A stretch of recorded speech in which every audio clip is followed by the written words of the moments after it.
Here we go. It is podcasting time. Glenn Power is here from Powerworks Garage. It is the Powerworks Podcast. You might be listening to us on 100.3 Talk in Dubai. If you're in your car listening to us, you've got us. We've got you. Don't touch the dial. Hang out. This is going to be a great conversation. You're going to love it. You might be watching or listening on Spotify. You might be finding us on YouTube. However you're getting us, on whatever platform, welcome. And do comment, do like, do leave us your ideas. Get involved. I think that's the key. We're not just talking at you. We want to be talking with you. So please get involved. And as I keep reminding people, the goal of this conversation is always to help you be a little bit more educated about your car, about the automotive industry, and ultimately try and alleviate you getting taken to the cleaners when it comes to repairing, buying, sorting through vehicle issues. That's what we do. Did I nail that? I think that's what we do. There's a lot more other things that we do that you probably don't want to broadcast. But as far as the podcast goes, yeah. One of the things when, and people have, really do have relationships with their mechanics, and not in the way that instantly comes to mind. But when you start thinking about the people that you run into on a regular basis, especially if you've got an older vehicle or something out of warranty, your mechanic is someone you're seeing 2-3 times a year. And not that you want to, but you get to know them quite well. And I think what people don't realize is all of the other things that mechanics do. And as for instance, you and DJ, you guys are Spartan athletes. We're not. You are. We're not. Come on. Last year, DJ did the 3 races in a row. You guys are planning for November, which means you're training like machines right now. Tell me a little bit about the Spartan stuff and how you got into that. I don't know really how we got into it. I've got absolutely no idea. We did the 10K in Hatta last year. Uh-huh. And then found out at the end of it that you obviously get a medal for the race that you do. There's a 5K, a 10K, and a 21K. DJ being DJ had to have all the medals, so yeah, of course. He went and did the 5 and the 21 a couple of months later in the World Championships in Abu Dhabi. So now the next step is to do all 3 in the same weekend. So that's what we're going to do, and then. So hold on a second. Then there's people right now who are sitting in their car, they're sitting at home with a cup of tea, and they're going, okay, so it's a bunch of races, you're going to do them on the weekend. But it's not just running. It's running with obstacles. Yeah, it's just like obstacle course racing, that's what they call it. And it's, just like being a kid again. You're just doing stuff that... So there's the side of it. It's yeah. It's like the monkey bars. And yeah, which I've never been any good at. But luckily I can almost always touch the floor if I stretch out far enough, so I can do a bit of cheating there. But no, it's good. It's good to have something to keep you honest and accountable.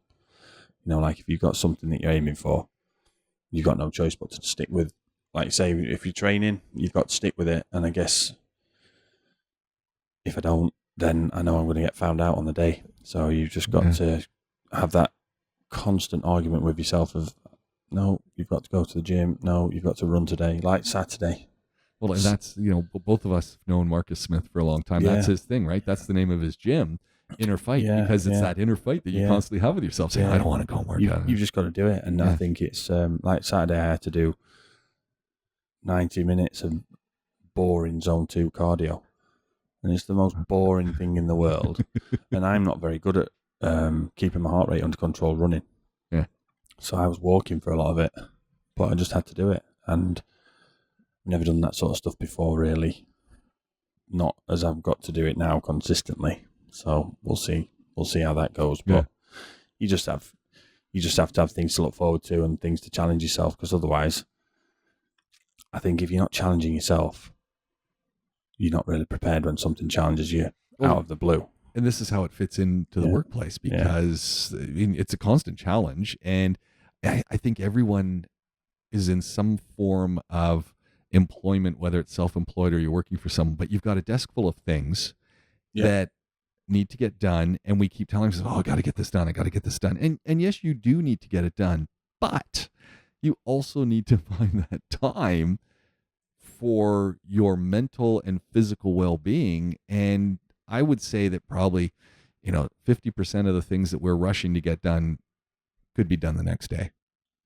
Yeah, I think garage is slightly different, but you're still making that time. You're not staying till 8 at night all the time doing things. You've got a set thing is, okay, I got to be done by 6:30 so that I can get my hour in the gym so that I can get home and see the kids and whatever. Yeah, I mean, you've got the whole, the physical side of any kind of struggle is always obvious, but the way that it affects my mental clarity, like you gain from it in terms of mental health far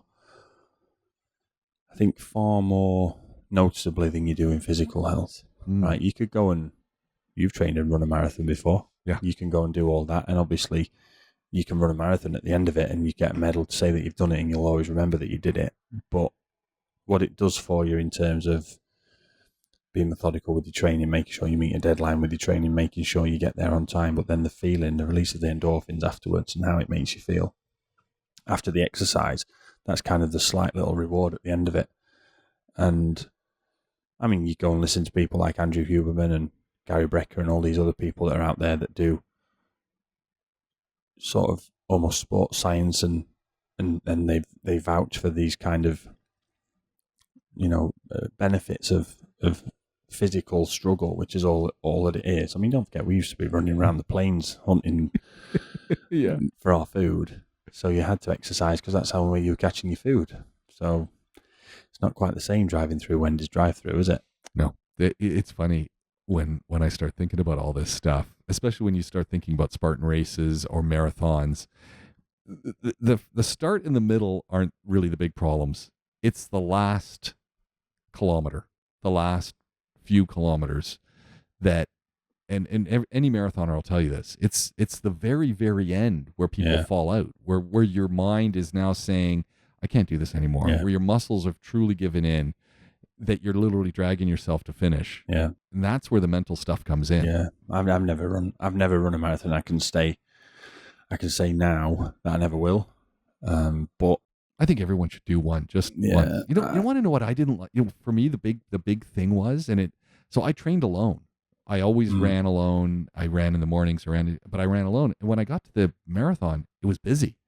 Yeah. And it was noisy. So I found it really disconcerting to hear all the other shoes hitting the ground. Yeah. Yeah. And you get sometimes that, when me and DJ have done a few events before, and that is a big thing, that when you get in there, because the problem is you get the adrenaline rush and then your heart rate spikes. Yeah. And you have a massive problem then staying under control. You get set off, and you see it all the time. You see people doing endurance things and they're off flat out, and you think, I was there once before. I used to do that because your adrenaline's high, fight or flight response is massive. You're just wired. Your heart rate's up because of all of that. Then you're pushing yourself too fast, and the heart rate just keeps going and going and going, and you can only bring it down so many times before you have a problem. And that start line, and it's like, I guess that's probably the hardest bit. Yeah. That's the hardest bit. The last event we did was a High Rocks where there was 10-minute heats, 10 minutes in between the heats. So you get the sort of 10-minute countdown. You'd see the heat before you go. You'd look at your time and think, oh, where next? And then 5 minutes left, you're allowed to go into the starting gate like some sort of thoroughbred racehorse. And it's all right when you're with your mates because you're giving it, a bit of banter back and forth and having a laugh. But you do get nervous. And you put a little bit too much into a stretch because you're a bit overzealous and think, I shouldn't have done that. And then you feel your heart rate. You're looking at your watch and say, why is my heart rate 125? I've not done anything yet. So that's the hardest bit, because you're not on. It's almost like that's out of your control. When you're running or when you're throwing something around, you're in control of that because you're doing it. Yeah. But when you're just stood still and the atmosphere and the environment's affecting you, it's really hard to control it, and you can't. You sometimes are left. That can ruin the whole experience because you don't know then how to move on from it. And like you say, in a marathon, that last mile or whatever on there is where people start to think, I'm not going to make it. It's very, very difficult to beat that feeling of spending 20 minutes fighting yourself. I'm going to stop, don't stop. I'm going to stop, don't stop. to then get to the end knowing that you didn't stop and that you won the argument. Yeah. That's a really good feeling, that. Yeah. And I think it's something that I'd recommend anybody try. Like I say, I'm never going to run a marathon, but Never say never. Even just running 5K, and we're Well, lucky here. You're going to do 20K. You're halfway there. Well, yeah, I mean, we're lucky here in that, I can, even from where I live, I can drive for 20 minutes and I can run along the beach between the Burj Al Arab and Old Dubai, and I can run on a running track, proper soft, easy on the joints running track. So, what excuse have I got if I don't do it? Yeah, none. None. It doesn't get any better than that. Okay, I'm not going to go out and do it in June, July, and August, but I can get out early for the rest of the year. And I've got family at home that go out in the rain and snow and ice, and run on the road in the dark, because there's no other option. So I've got no excuse really, no excuse not to do it. And like I say, that battle between yourself and yourself, you're in your head saying, I'm just going to stop. I'll do 1 more kilometre, I'm going to stop, and then no, I'm going to do it. And then when you finish it, you haven't stopped. Yeah, it's Hard to amazing. beat.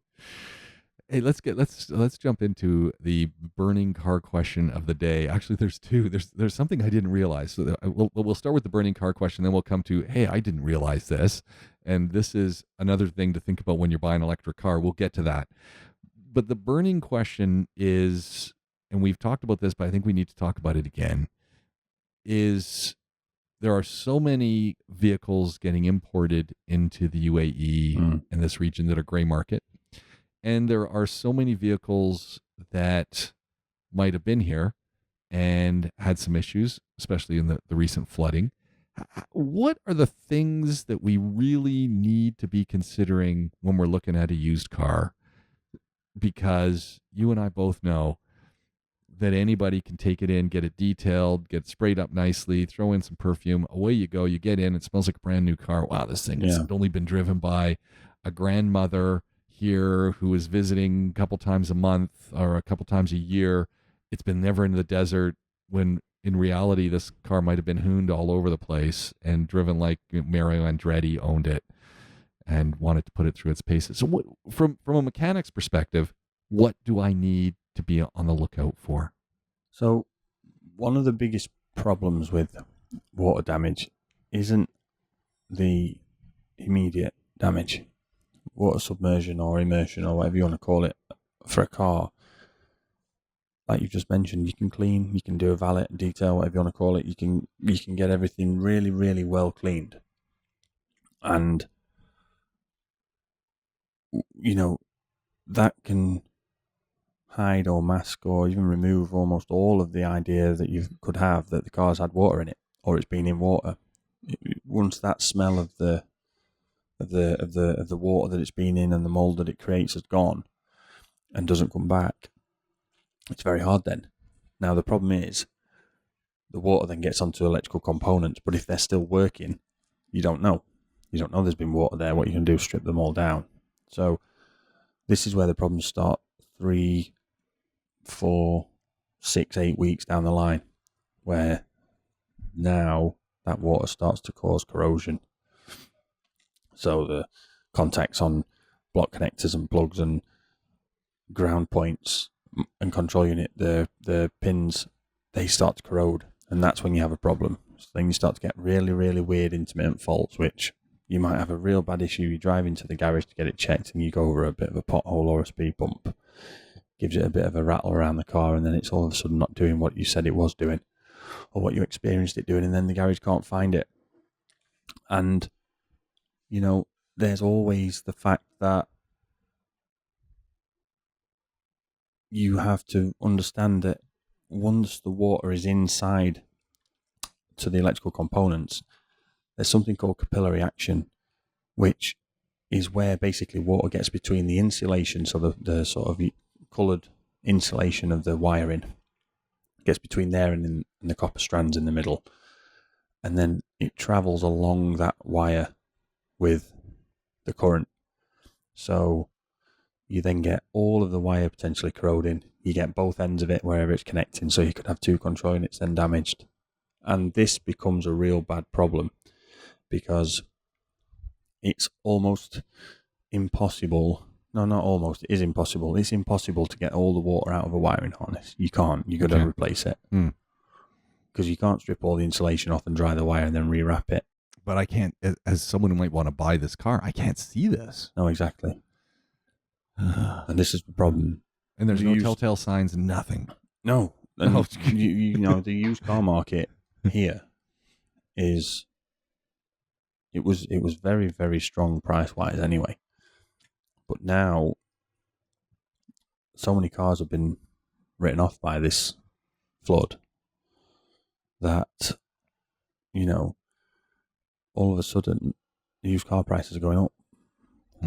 Going all the way up. And then you don't know how well you can trust that car. You could bring it to us for something to check. We've had a few recently, and we had the national newspaper here asking us about it, and they did an article on things to check when you're buying a used car that you think may have been flooded. But like we said, a lot of it's very easy to hide, and unless somebody is willing, like if you were selling your car, for example, would you be willing for the garage to call you and say, look, my friend has brought the car in for an inspection that they're potentially going to buy from you. We'd like to remove the carpets, the dashboard, and the seats and everything else so that we can check all the electrical system and see if there's been water in there. I'm likely going to say, no. Even if you've got nothing to hide, even if the car hasn't been in water, we could do all of that, put it all back. Something might break. Yep. It might rattle. That would be my big concern. And then the person who was going to buy the car doesn't buy the car anyway. Yeah. Because they can't afford it, or you know what, they found another one for a better price or a better colour or whatever it may be. So you're going to take that risk? Who's going to allow for that to be done? So there's got to be an element of trust, and there's got to be some kind of understanding that it's, unless that's going to happen, it's going to be almost impossible. Now, there are lots of things that people sometimes miss when they're trying to hide this sort of thing. There we go. Okay, here we go. So there are things like we've had recently, a lot of cars with water inside the headlights. Now, lots of cars have moisture in the headlights because the seals fail and then they get them washed and the water goes in. But not water. But not sat in there and it's left a tide mark. And because it's on the inside, you can't get in to clean it. So that's a really good telltale that people struggle to cover up. Another one is the brakes. So, you know, we've all seen a car, or we've all driven a car after it's been washed the night before, and the brakes are all because they're rusted. A couple of applications of the brake pad and it's good. But if it's been sat in water, there's a straight line across the whole disc. That doesn't just cover where the friction part is, that can cover over where the hub of the disc is and on the inside. So then if you see that their brake disc has a line of rust across the middle section that can't be got to with a lathe or with brake pads when it's been normal operation, that's an idea that it's been sat in water. So that's another way you can sometimes tell. And then, like I say, a lot of people will do the interior clean. They'll wet vacuum the carpets, they'll wet vacuum the seats, this kind of stuff. To be quite honest, if you're buying a used car and you're buying it privately and it's eat your dinner off of it clean, that's time to be suspicious. Yeah. What are they trying to hide? Really suspicious, Yeah, when they say to you, just had it all cleaned for you. I just use the car to take the kids to school and back, and sometimes the office if I have to work from the office. And then you think, well, I've got kids and I've got a car and it ain't this clean. Yeah. So that's sort of one of those, and that's maybe a little bit too clean. You know, we've had a conversation before about whether to paint a car before you sell it. Yeah. I always say no, without the sort of prerequisite of, if you're going to, you need to have photographs of what you've painted. And, you know, if somebody's got the car that's immaculate inside, then they're probably hiding something. But the lights and the brakes are a very, very easy to check, very easy way to tell. And often certainly on some of the more higher end cars, some of the underbody covers are a fibre material, including the wheel arch liners, fender liners, whatever people want to call them. When they've been wet, they swell up. And people don't worry about getting those wet back because they're on the outside of the car. Right. They'll still smell, but they'll swell and they'll lose shape. So that's always another tell that we can use. So if we get a car that's got a line across the brakes on the inside of the hub where you can't get to it, and some of the fibre underbody covers are swollen or misshaped, and the inside's immaculately clean. These are the alarm bells are going off. Yeah, these are the things that you can say that's kind of 3 strikes and you're out sort of thing. And we're really faced by the dilemma at if we go for a used car, if we go to the used car dealer, they really want to move these things. If they know that things, you probably got a 6-week, 8-week window before some major corrosion starts happening on connectors, they're going to be pushing to move those vehicles, and they're going to make it seem like it is I got 5 people looking at this car. You don't get it. Yeah, you're going to be sorry. And the next thing up, I only got this other thing that's more expensive. And I can tell you, I'm here on the lot and I'm looking around at my competitors. They don't have anything either. This is a deal. Yeah. Better jump on it. And then, 2 months down the road, you're going, oh no. You see, for a used car dealer, mechanics and car sales, oil and water, right? Genuinely oil and water. But I do sort of have some sympathy for them, because a lot of them will be trying to do a long-term decent job. They won't be wanting to just sell a car for the sake of the 30k they might make on it today, because they want to stay open. And if they've sold that car and it has to be bought back, or there's a massive problem with it, they are potentially going to, run afoul of the law here, and rightly so. But a lot of these car dealers are buying cars traded in. So if you say you want to buy a new Wrangler, take the old one in, they'll give you a bit of a sale price on the old one and take it off the price of the new one. Then they'll try and sell the old Wrangler. So a lot of their stock is trade-in stock. So they're having to take, they're having to trust the person they're trying to sell a car to, that they can buy their car off them and it's okay. But also a lot of these places like Sell Any Car and We Buy Any Car, and all these kind of places where you can just put your car details in online. They'll give you a value for it, take it down, they'll check that it's not been on fire, and then give you 25% less than what they said online. But you're in the door and you can't be bothered now. They've waved the cash at you. But, I walk by, side note, I walk by one of the kiosks for one of those, get rid of your car quickly places. And I got to tell you, I have no confidence in the people who are working there. I mean, they do a great job, but they all look like they look like there's a look. Yeah. And it's not the right look. They have a very good. This is a good market for them to the transient nature of it. Yeah. And we've all been in situations, or know people that live here that have been in situations where instantly overnight circumstances change. Yeah. You lose a job. Relative at home gets really ill. There's some issue with your health, your children's health, whatever it may be. You have to go. So you need to sell your car quickly. And when you need to sell your car quickly,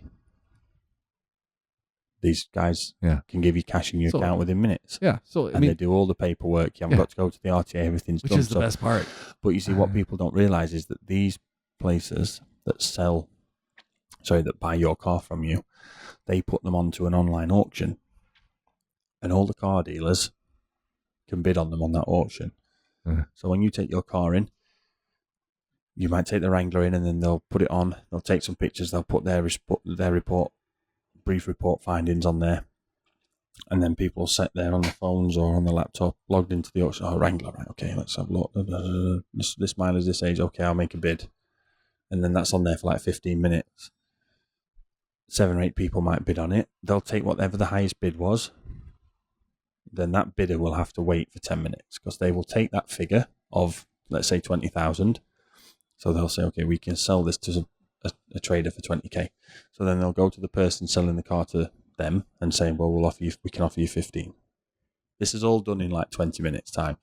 we can offer you 15. If they accept the 15, the person that won at 20 has to pay the 20 and then they get the car. So they made 5,000 dirhams. Okay. Now, that guy that's bought that car, he or she are relying on them having the right information that it's not been flooded. Right? But they don't know. So sometimes you've got 3 layers before it gets to someone that's actually going to buy it and use it on the road. You've got someone selling it to someone who's going to sell it to someone who's going to sell it. Yeah. So by the time it gets to you, good luck. These inspections aren't that thorough. They're not that thorough. There's no. They're looking for the main things. We got leaks, the visual stuff that you can see. Can they make a couple of thousand on it and wash the hands of it? That's all they're looking at. Yeah. And I'm sorry if that sounds a bit blunt, but that is how it works. Some of the reports. You got 10 cars that you can make 5,000 or 5,000 dirhams on a day. You're laughing. Imagine, yeah. Like you've paid everyone's salary in that little kiosk there. You're done. Yeah. Now the rest is gravy for the rest of the month. Yeah, but at the same time, I think they said 30 to 50,000 cars potentially that have been flooded, and they're not going to write all of them off. No. So let's say they write half of them off. There's still 15 to 25,000 cars out there that have had major water damage. Yeah. We've seen those cars with the mats on and doors all open, and it's like, oh no. I want to know if the insurance company is going to cover the roofs being painted for all the cars that have got the flaming carpets upside down drying out on the roof. Do you know what I mean? Yeah. Whose idea was that? I understand that sometimes needs must, but I have a bit of, foresight. It's not that difficult to understand that if you put something on the roof that's quite abrasive, it's going to rub the paint away. Yeah. I don't get it. But, but we also get, and this is where it's a problem. We've got an Audi A4 in at the minute that didn't go through the water, but was sat outside the house and the water was sort of 5-6 inches up the wheel. Okay. So it started to come quite high up there. But you'd think it would be okay. It hadn't been... On the car, yeah, but the water's gotten into the steering rack. Oh, no. And the steering rack's electronic, and it's like 16,000 dirhams.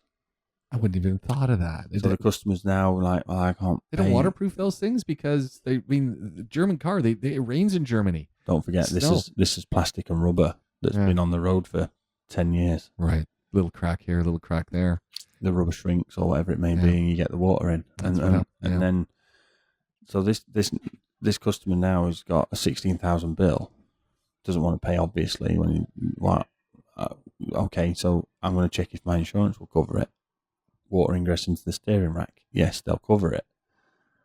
But now on the history of that car, that's got a repair on its history for being in water.